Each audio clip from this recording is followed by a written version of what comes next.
Now to some unfortunate news here, where 2 children aged 4 years have been burnt beyond recognition after a fire gutted down their house at Murinduko, Mwea East Sub County in Kirinyaga County. The twins were left at home with their grandmother. Their mother was out to scout for a school which the two were set to join when the unfortunate incident happened.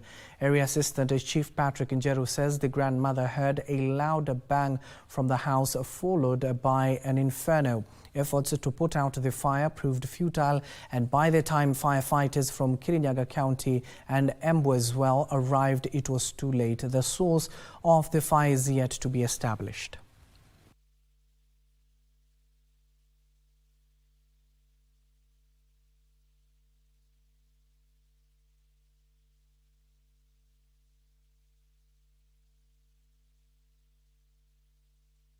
Wakati tumesikia mayowe ikipigwa, tumekuja na watu wakatokea zaidi na tukapata moto kubwa sana. Na walipokuwa wakifika, moto ilikuwa imeenea zaidi, lakini unfortunately nyumba ilikuwa imechomeka beyond recognition na tukaweza kupoteza watoto wawili ambao walikuwa mapacha.